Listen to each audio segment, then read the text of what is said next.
Módulo 13. Trastornos metabólicos en el paciente con VIH crónico. Presentada por egresada de la Facultad de Medicina de la Universidad Nacional Autónoma de México. Médico internista, especializado en la atención integral de pacientes que viven con VIH. En Clínica Especializada Condesa. Maestría en VIH en la Universidad Rey Juan Carlos de Madrid, España. Maestría en alta especialidad. Y doctorado en alta especialidad en establecimientos de salud. Y actual tesorera de la AMPI. Ella es la doctora Diana Molina Martínez.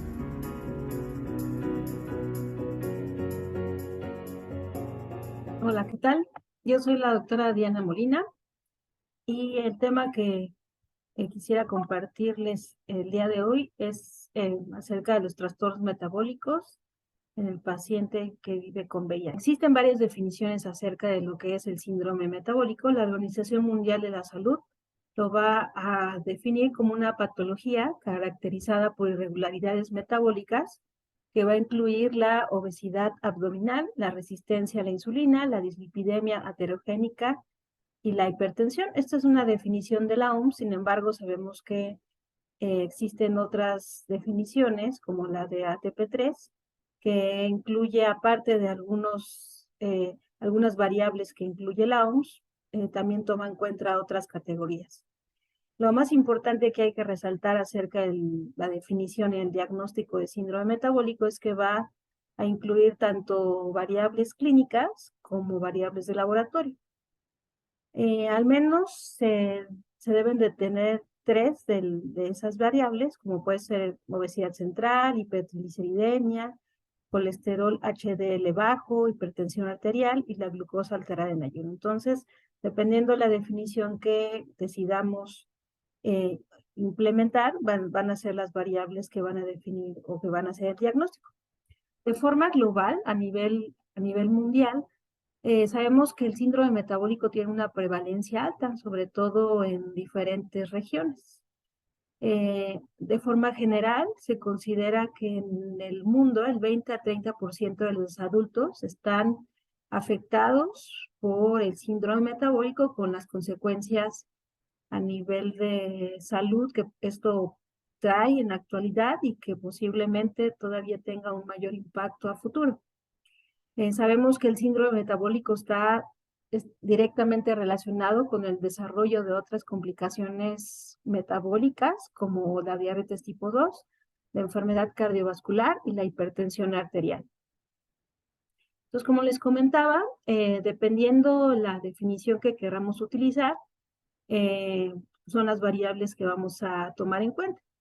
Sin embargo, hay variables que tanto la definición de la OMS como de ATP3 toman en consideración para hacer el diagnóstico. Existen otras definiciones, insisto, en otras asociaciones. Sin embargo, quise compartir con ustedes estas dos definiciones.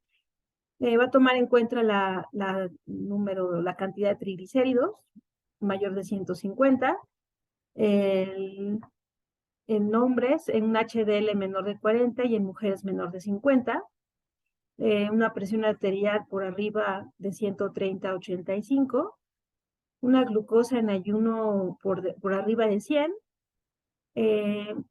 la obesidad abdominal y la definición de la OMS también va a tomar en cuenta otros parámetros como la resistencia a la insulina medida por HOMA, el índice de masa corporal o la microalbuminuria. Entonces, y bueno, dependiendo de cuántos de estos parámetros clínicos y paraclínicos tenemos, pues vamos a hacer el diagnóstico.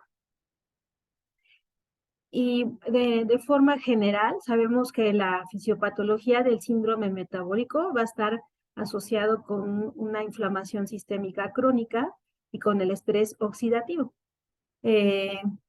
En términos generales, esto va a traer como consecuencia un exceso de producción de derivados del estrés oxidativo, las especies reactivas de oxígeno, y este incremento del estrés oxidativo va a tener como consecuencia la activación de citocinas, la disfunción mitocondrial, y esto también como complicación, pues la activación de vías inflamatorias de forma persistente. También se ha demostrado que existen mecanismos epigenéticos, es decir, la expresión del DNA sin modificar la estructura de esta molécula, de tal manera que esta lectura del DNA va a traer como consecuencia la activación inmunológica y también va a formar parte de la fisiopatología del síndrome metabólico. Relacionado directamente con el VIH, sabemos que los estudios que se han hecho han demostrado que la prevalencia de síndrome metabólico puede llegar a ser muy alta, hasta del 60%, del 30 al 60%, sobre todo cuando los estudios se han hecho en comunidades como Sudáfrica. Afecta principalmente o en mayor medida a mujeres. Esto se ha tratado de explicar por varias razones. La prevalencia de obesidad es mayor en mujeres. También en este grupo de población tienen esa tendencia a tener tratamientos subóptimos para la dislipidemia, para la hipertensión o para diabetes. Sabemos que las mujeres tienen diferencias o características hormonales diferentes a los hombres y también la distribución de la grasa corporal también es diferente, entonces esto de alguna manera puede explicar la mayor prevalencia de síndrome metabólico en mujeres en estos estudios que se ha hecho en población con VIH.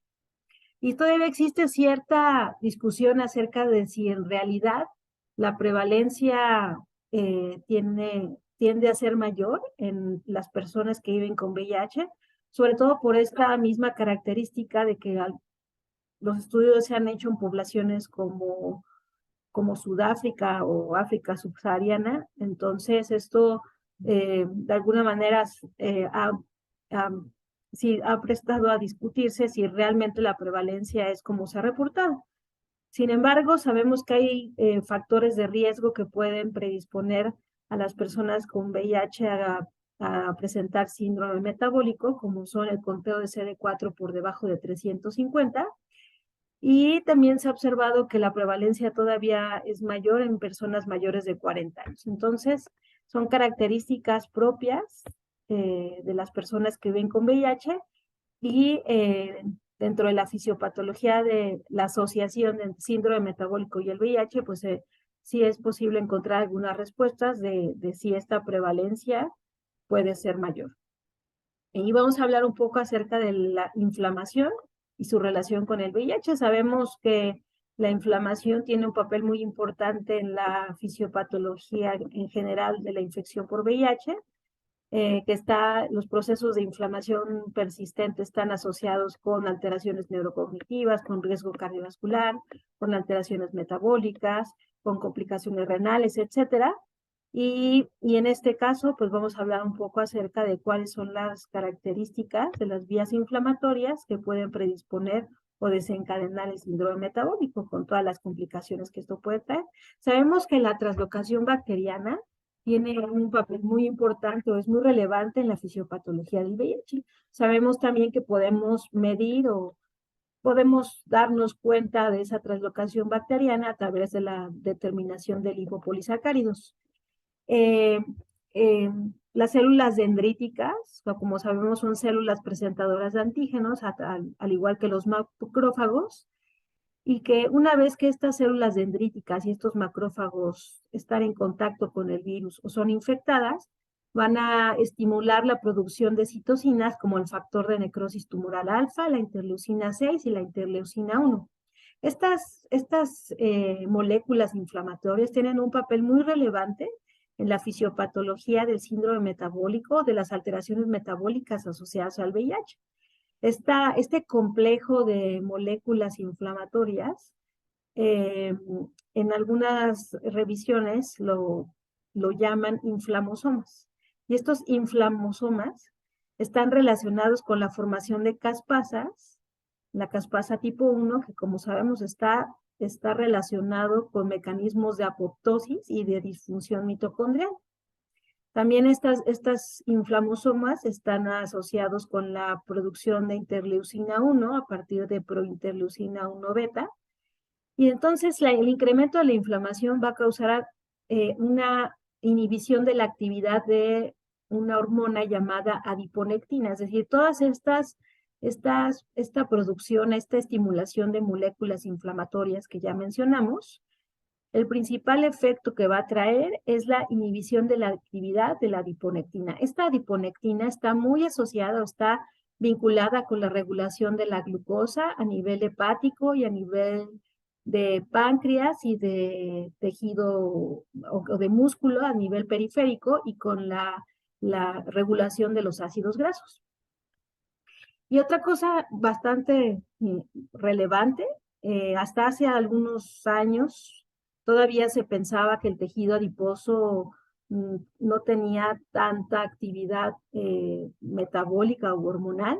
Sin embargo, actualmente sabemos que el tejido adiposo es un órgano importante que va a regular mecanismos relevantes. En este caso, sabemos que el tejido adiposo forma parte del reservorio de las células inmunológicas activadas. Se ha aislado virus de VIH en células T, CD4, que se encuentran activadas en el tejido adiposo y en células vasculares del estroma del tejido adiposo. Entonces, más allá de que sea un tejido que no tiene mayor intervención en la fisiopatología del VIH, actualmente sabemos que su participación es muy importante y que mucho de las alteraciones metabólicas que se desencadenan por la presencia del virus son llevadas a cabo en el tejido adiposo. Entonces, va a existir un reclutamiento de monocitos o macrófagos ya en los tejidos, y este reclutamiento de monocitos va a provocar la fagocitosis de adipocitos necróticos o necrotizantes. Entonces, esta fagocitosis, a su vez, va a estimular la producción nuevamente de interleucina 6, de interleucina 1 y de factor de necrosis tumoral. Y esta inflamación va a alterar la función de los adipocitos y también va a provocar disfunción endotelial. Entonces,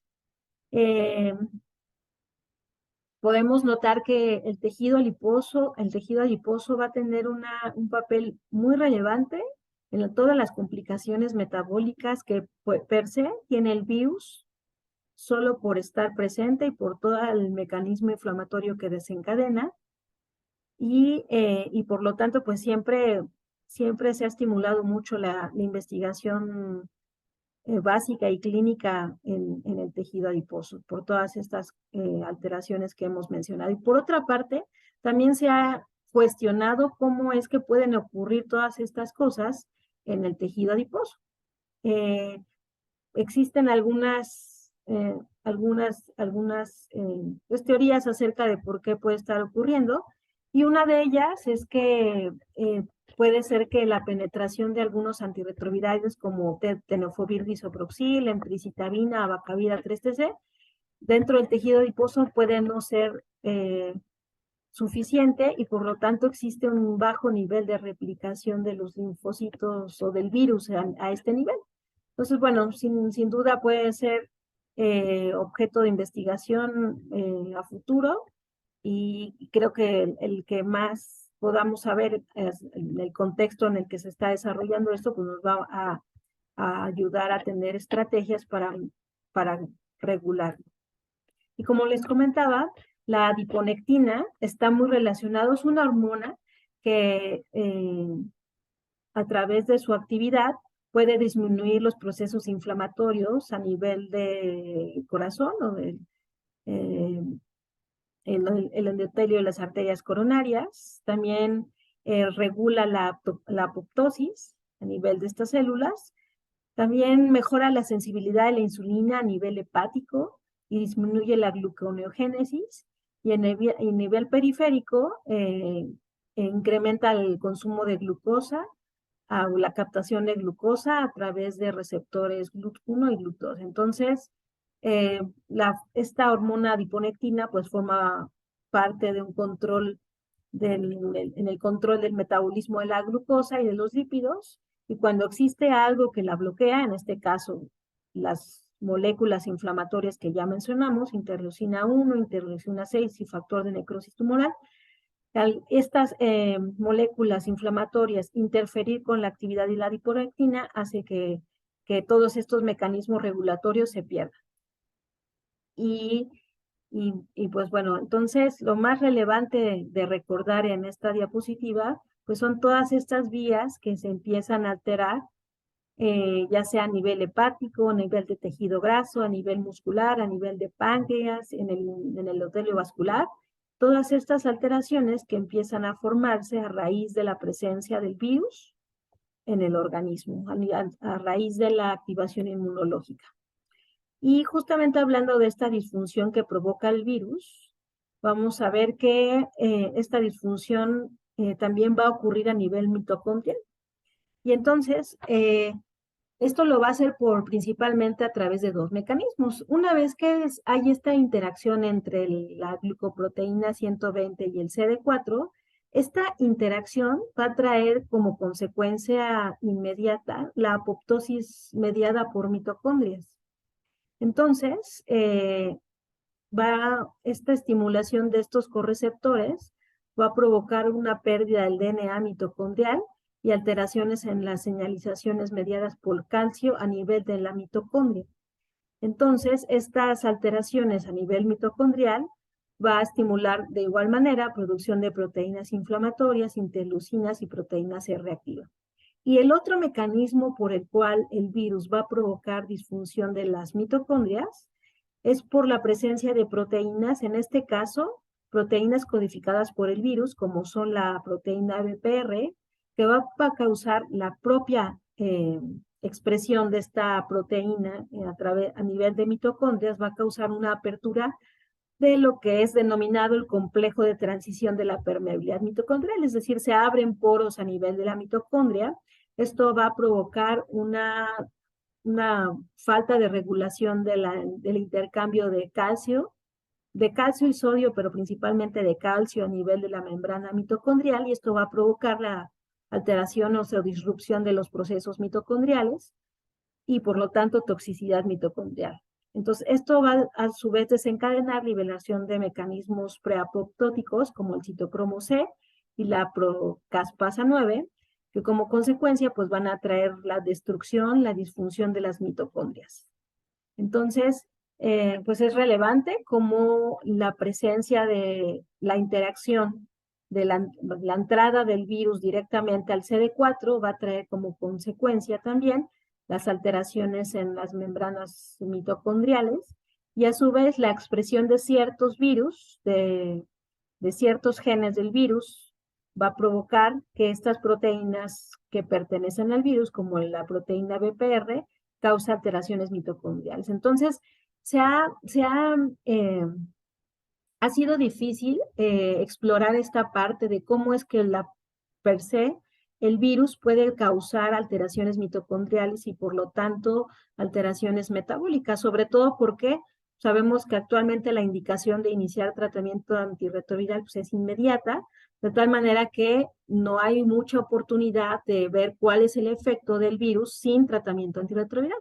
Como vamos a ver un poco más adelante, pues todos estos mecanismos de disfunción mitocondrial, de activación inmunológica, de alteraciones en el tejido graso, en el hígado, todas estas complicaciones pues también se observan como efectos secundarios de los antirretrovirales. Entonces, actualmente ha sido complicado poder observar estas alteraciones directamente asociadas al virus. Sin embargo, pues siempre hay que recordarlo porque, bueno, sabemos que una de las indicaciones de iniciar tratamiento antirretroviral justamente es evitar complicaciones metabólicas en las personas. Y como a manera de resumen, pues es lo que ya vimos, la misma presencia del virus, la interacción entre los correceptores de entrada y otras alteraciones asociadas al virus van a provocar inflamación, disfunción de las mitocondrias, apoptosis, disminución de la adiponectina y por lo tanto todas las complicaciones asociadas a síndrome metabólico. Y también sabemos que el virus va a provocar disfunción de las células endoteliales y las células dendríticas, una vez que son activadas por la infección del VIH, va a provocar la activación del linfocito CD8 a través de los receptores TCR, y estos CD8 se van a encargar también de activar el sistema inmunológico a nivel del endotelio De igual manera, a través de interleucina 1, de interleucina 6 y de factor de necrosis tumoral. Entonces, esta activación inmunológica, a su vez, va a expresar o va a promover la expresión de CD38, de HLA-DR, de factor de crecimiento derivado de plaquetas, que a su vez también van a promover la expresión de moléculas de adhesión, como puede ser ICAM1 o BCAM1, endotelina 1 a nivel del endotelio vascular. Entonces, todas estas alteraciones van a provocar como consecuencia disfunción endotelial y por lo tanto que se activen mecanismos para favorecer la aterosclerosis. Como sabemos, la aterosclerosis es un proceso que se lleva a cabo en personas que viven con VIH a edades más tempranas y que está relacionado con incremento de riesgo cardiovascular, es decir, infarto agudo del miocardio, angina de pecho, eventos vasculares cerebrales, insuficiencia arterial periférica en edades más tempranas, incluso cuya fisiopatología no es la clásica fisiopatología como la que ocurre en personas que no viven con VIH. Entonces, pues también el riesgo cardiovascular y la disfunción endotelial pues forman parte de un reto diagnóstico y terapéutico para los médicos tratantes del VIH justamente porque su fisiopatología es diferente. Entonces, esta activación inmunológica a nivel del endotelio forma parte de las complicaciones asociadas a la activación inmunológica derivada por la presencia del virus. Y como les comenté, pues además de todas estas complicaciones desencadenadas por el virus y que a su vez provocan alteraciones metabólicas, el propio tratamiento antirretroviral va a tener efecto a nivel metabólico. Y muchos de estos mecanismos que ya platicamos hace algunos minutos también van a ser replicados por los medicamentos antirretrovirales, es decir, va a haber grupo de medicamentos que van a provocar disfunción mitocondrial, liberación o van a favorecer el estrés oxidativo, la inducción de apoptosis, medicamentos que van a favorecer la inflamación, la liberación de citocinas, van a provocar también alteraciones en la señalización de insulina a nivel periférico o a nivel de los correceptores, y también van a traer modificaciones epigenéticas, es decir, expresiones alteradas tanto del RNA mitocondrial como la metilación anormal del DNA, y como consecuencia, pues van a traer resistencia a la insulina, dislipidemia y lipodistrofia. Varios de estos grupos de medicamentos, tanto los análogos de nucleósidos como los no análogos, los inhibidores de proteasa y también los inhibidores de integrasa, muchos de ellos van a tener efectos tanto a nivel de la disfunción mitocondrial, es decir, van a favorecer la liberación de especies reactivas de oxígeno, alteraciones en la síntesis de ATP, de la cadena respiratoria, van a favorecer la activación de apoptosis a nivel mitocondrial y por lo tanto disfunción mitocondrial. De igual manera, a nivel de la expresión de receptores como GLUT4, GLUT2, van a provocar alteraciones en el metabolismo de la glucosa a través de daño en la señalización de los receptores de insulina, como pueden ser los inhibidores de proteasa. También sabemos que algunos medicamentos antirretrovirales están fuertemente asociados con el estrés oxidativo, con las alteraciones mitocondriales, como pueden ser la silobudina u otros análogos timidínicos, y que finalmente también algunos medicamentos antirretrovirales van a favorecer la producción de citocinas proinflamatorias. Entonces, muchos de esos mecanismos que vimos asociados al virus, pues también van a ser provocados por los medicamentos antirretrovirales. Y pues aquí tenemos una tabla donde se pone algunos ejemplos de cómo los diferentes antirretrovirales pueden estar asociados con alteraciones metabólicas, los más característicos, y que, bueno, aunque se ha limitado su uso, sin embargo, sí seguimos teniendo pacientes que sigan utilizando lopinavir con ritonavir. en el cual pues se ha visto un daño importante a la diferenciación de los adipocitos, tiene un efecto deleterio en el metabolismo de la glucosa y de los lípidos, provoca disfunción mitocondrial, incremento de la inflamación. De igual manera el ritonavir tiene mecanismos de daño muy parecidos, y en general los inhibidores de proteasa tienen mecanismos de daño mitocondrial y de alteraciones en el metabolismo de los lípidos y de la glucosa. Probablemente el que menos comparte esta característica de grupo sería darunavir.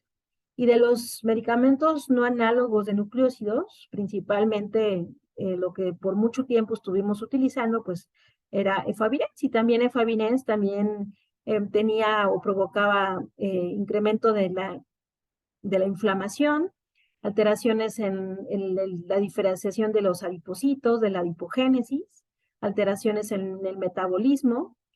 De los análogos de nucleósidos, como los análogos timirínicos, sabemos que provoca disminución, alteraciones en el DNA mitocondrial y por lo tanto toxicidad mitocondrial. Entonces, pues hay muchos medicamentos de estos grupos pues ya no los utilizamos, sin embargo pues es importante saberlo porque también seguramente tenemos contacto con pacientes que en algún momento estuvieron expuestos a estos medicamentos antirretrovirales y actualmente pues tienen las complicaciones de la toxicidad. En cuanto a la homeostasis de la glucosa, pues sabemos que la prevalencia de diabetes tipo 2 en pacientes sin tratamientos más o menos del 3%, y una vez que inician tratamiento antirretroviral puede incrementarse hasta el 10%, y cualquier patología asociada a la homeostasis de la glucosa llega a ser del 25%. Entonces, los factores asociados a alteraciones de la glucosa pues son la lipodistrofia, medicamentos antirretrovirales, como ya lo vimos, y la obesidad. Entonces, todas estas alteraciones provocadas por tanto por la presencia del virus como por el uso de algunos medicamentos.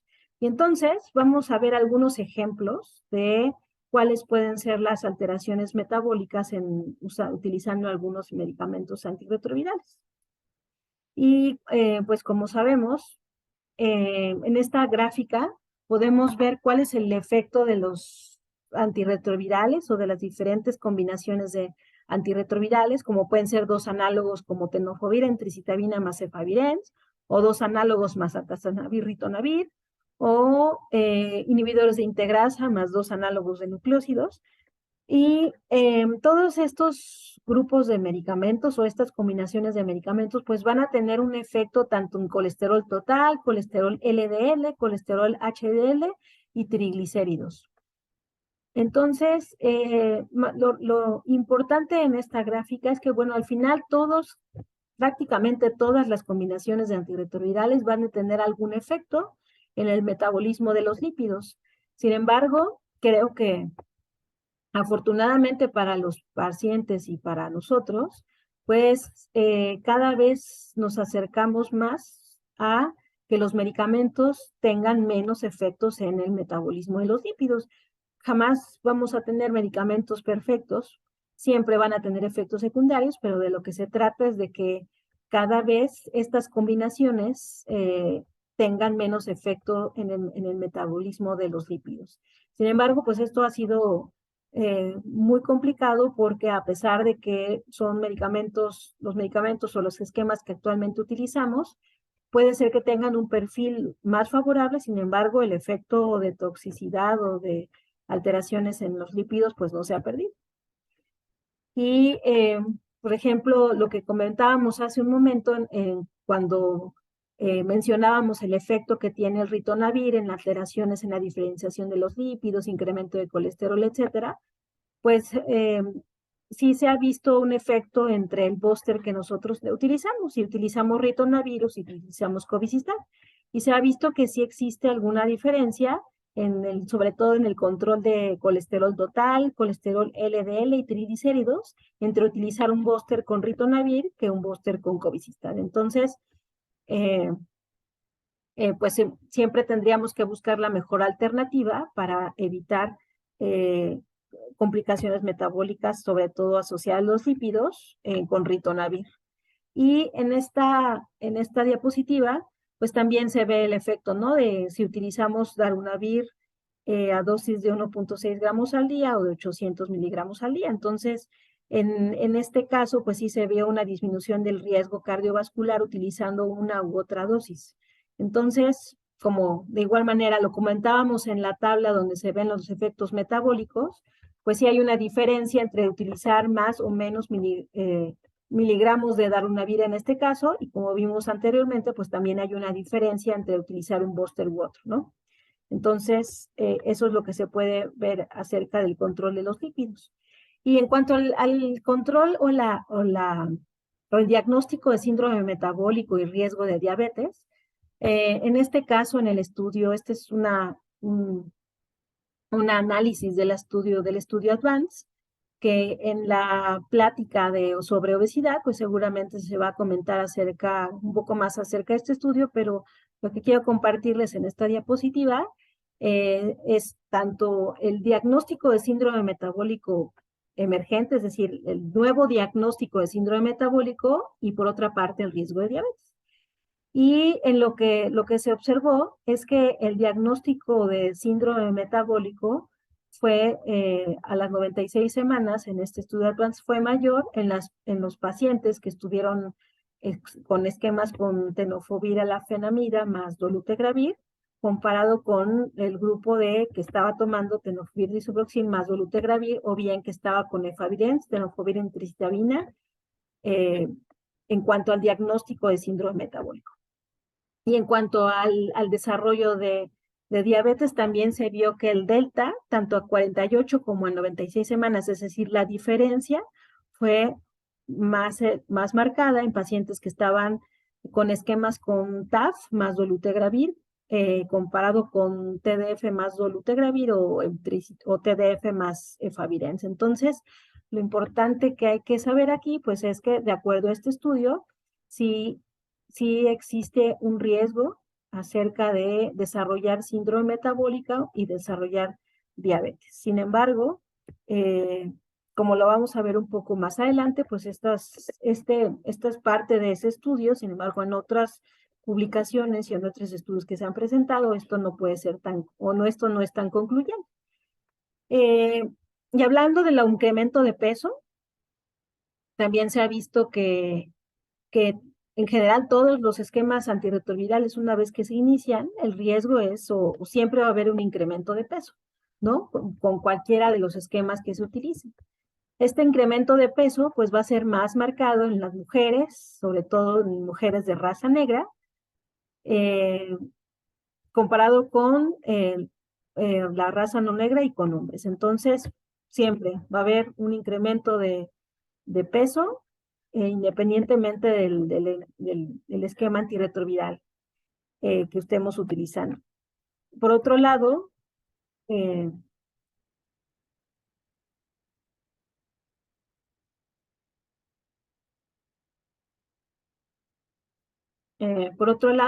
cuando hacemos la diferencia del incremento de peso después de iniciar tratamiento antirretroviral por clase de medicamentos, pues sabemos que sí existe diferencia entre si estamos utilizando un inhibidor de integrasa. En la primera tabla en la primera gráfica del lado izquierdo, si estamos utilizando inhibidores de integrasa, que es la línea gris, donde se ve un mayor incremento, una diferencia de mayor incremento de peso comparado con inhibidores de proteasa y no análogos de nucleócido. En la gráfica del medio, bueno, de los inhibidores de integrasa, se ve la diferencia, si hay alguna diferencia entre vitegravir, dolutegravir y el vitegravir. Y en la gráfica del lado derecho, si se utiliza como análogo tenofovir alafenamida, abacavir, tenofovir disoproxil o sidobrina. Y entonces, pues, es algo que se ha venido observando, principalmente el mayor incremento de peso con inhibidores de integrasa y con tenofovir alafenamida.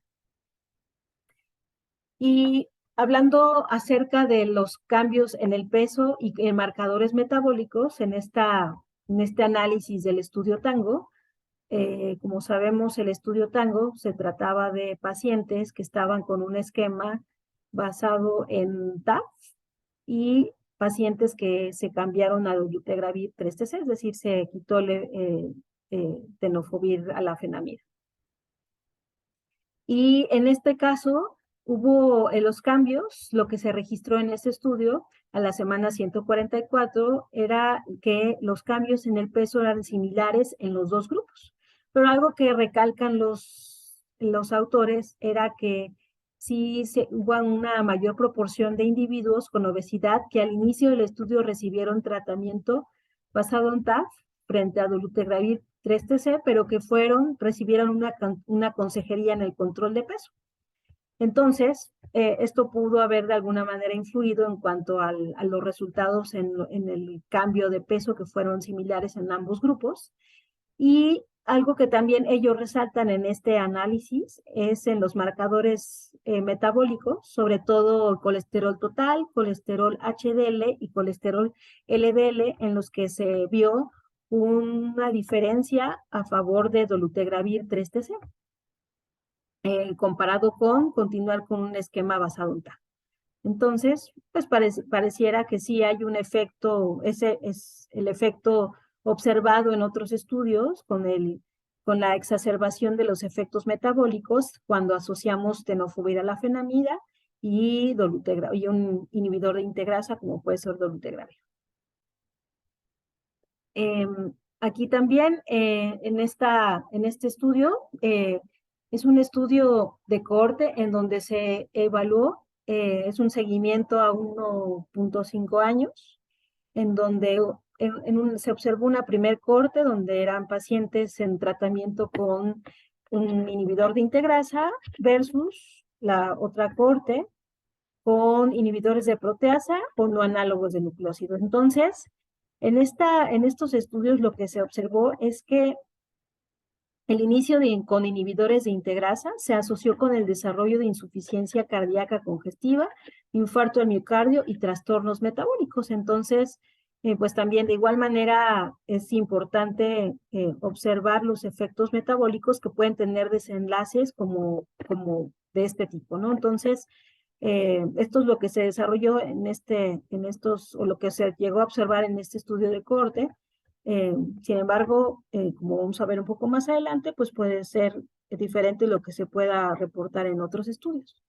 De igual manera, el cambio de TDF a TAF, a tenofovir a la fenamida, en cuanto a peso y resultados cardiometabólicos, este es un estudio de cohorte multicéntrico prospectivo en personas que viven con VIH, que estaban virológicamente suprimidas y que ya habían recibido tenofovir a la fenamida por más de 12 meses, comparando a pacientes cambiados a TAF versus mantenidos con TDF, conservando el agente central, ¿no?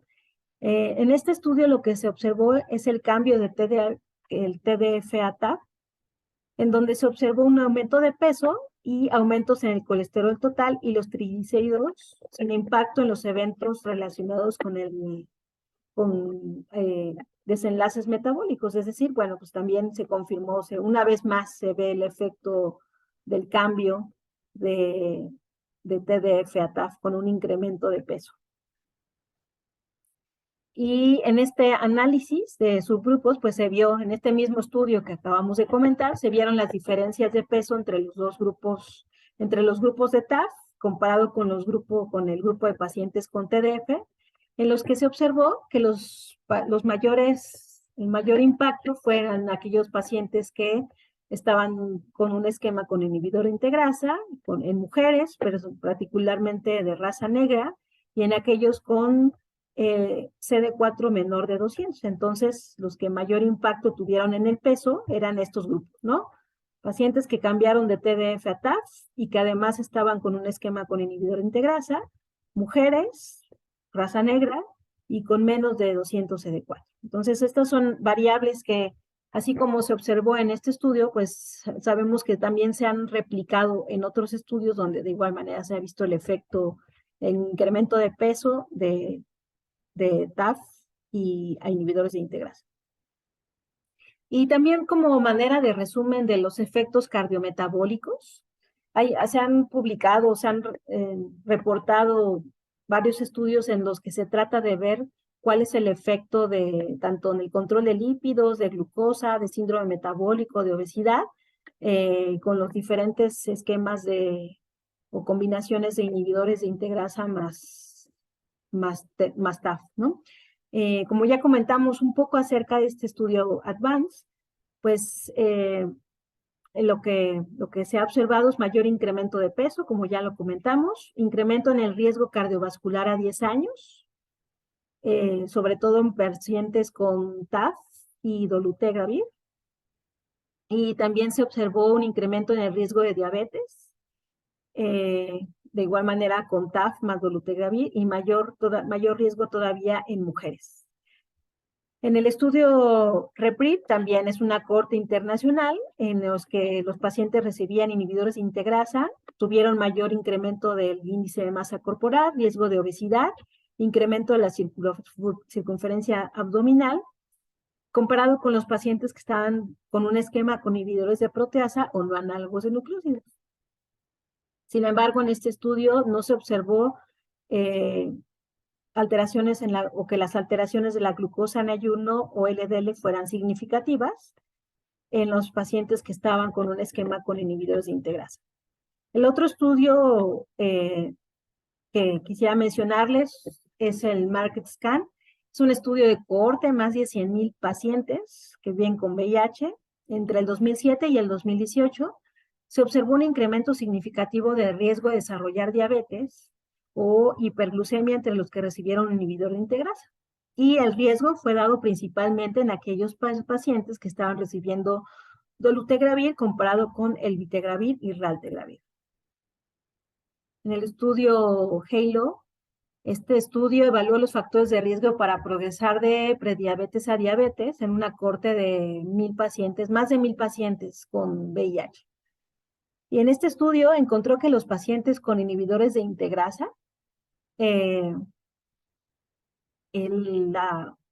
diagnóstico de prediabetes se reducía el riesgo de desarrollar diabetes, más o menos un 80%. Y la mayoría de estos pacientes estaban recibiendo un inhibidor de integrasa como raltegravir o el vitegravir. Entonces, un poco contradictorio lo que reporta este estudio, porque se ve incluso que pudiera ser que un efecto favorable con el uso de inhibidores de integrasa, aunque la mayoría de los pacientes estaban utilizando un esquema con raltegravir. Y finalmente el estudio RESPOND, con una cohorte de más de 21,000 pacientes, en los que se trataba de ver la asociación entre eventos cardiometabólicos, infarto agudo del miocardio, evento vascular cerebral o un procedimiento de angioplastía y el inicio de un esquema con inhibidores de integrasa. Y en ello se encontró que incluso después de controlar los factores de riesgo cardiovascular y otros factores, el uso de inhibidores de integrasa fue asociado con un incremento de eventos cardiovasculares dentro de los primeros 6 meses de seguimiento de la exposición. Entonces, todas estos estudios, pues han venido a mostrarnos, pues, cuál podría ser los efectos a largo plazo de los pacientes al estar bajo tratamiento con estos esquemas. Sin embargo, pues sabemos que el uso de inhibidores de integrasa, sobre todo en nuestro medio, el tiempo en que hemos tenido oportunidad o los pacientes han estado expuestos, pues probablemente nos falte más experiencia para poder evaluar de forma global el efecto real metabólico de estos esquemas antirretrovirales. Sin embargo, considero que es importante que sepamos cuáles pueden ser las complicaciones en la exposición a estos grupos de medicamentos. Existen diferentes guías de manejo de terapia antirretroviral. Tenemos las guías nacionales, las guías europeas y las guías de la DHH. Y en sus versiones más recientes, bueno, la guía europea, la guía más reciente es la del 2022. En estas guías sí dan hasta cierto punto algunas recomendaciones de qué podríamos evitar o qué podríamos ofrecer en algunas circunstancias. Por ejemplo, en la guía de la DHHS, en su versión más reciente de septiembre del 22, pues pone a consideración de los médicos tratantes si hay alguna preocupación por el exceso de peso, y pues da una explicación acerca de pues cuál podría ser la razón de este incremento de peso, y pues solamente pone como comentario lo que hemos venido platicando, que los inhibidores de integrasa, tanto bictegravir como dolutegravir, se han asociado a un mayor incremento de peso, comparado con no análogos de nucleócido o con IPs potenciados, ¿no? Y que todavía este incremento de peso pues se ha visto más asociado si utilizamos además tenofovir alafenamida, y que las personas principalmente afectadas son mujeres y personas de raza negra hispanos. Entonces, en realidad no hay una guía que actualmente de forma determinante comente que hay que evitar, suspender, cambiar algún esquema antirretroviral bajo ciertas circunstancias. Lo que tendríamos que analizar de forma individual con cada paciente es si el beneficio o el riesgo supera de alguna manera o las características del paciente de alguna manera son suficientemente relevantes como para poder decidir o evitar utilizar cierto grupo de medicamentos o un esquema antirretroviral determinado. Entonces, la información, más bien, la información que poseemos, debemos de hacer un análisis y de forma individual tomar una decisión dependiendo de las características de los pacientes. De igual manera, cuando describe acerca de las en el escenario de las dislipidemias, pues sí remarca lo que hemos comentado, ¿no? Que los inhibidores de proteasa, justamente por este efecto que tienen en la desregulación de los lípidos a nivel del tejido adiposo, del hígado, etcétera, a raíz de todas esas alteraciones que provoca, pues es esperado que haya algún efecto a nivel de los lípidos y que por lo tanto, bueno, se favorecería el utilizar medicamentos que el impacto a nivel de los lípidos pues sea menor, aunque como vimos en las diapositivas pues es muy complicado porque de igual manera los inhibidores de integrasa pues tienen cierto impacto a nivel de los lípidos. Y pues bueno, en cuanto a las conclusiones, el síndrome metabólico es un problema de salud global que afecta con mayor impacto a las personas que viven con VIH. El diagnóstico de síndrome metabólico debe realizarse en el primer nivel de atención y en la fisiopatología van a intervenir factores asociados al VIH y al tratamiento antirretroviral. Todos los antirretrovirales presentan un efecto metabólico en las personas que viven con VIH y hasta el momento no hay una evidencia concluyente para preferir o evitar determinantemente un esquema antirretroviral. Es necesario individualizar individualizar los esquemas y es deseable tener opciones terapéuticas, ¿no? Entonces, pues lo que nos ha mostrado la historia de los antirretrovirales, pues es que, pues si bien es cierto, al principio las opciones terapéuticas eran muy pocas y la toxicidad de los medicamentos era alta, entonces, afortunadamente, tenemos esquemas actualmente más seguros, más potentes, sin embargo, pues no dejan de tener efectos secundarios.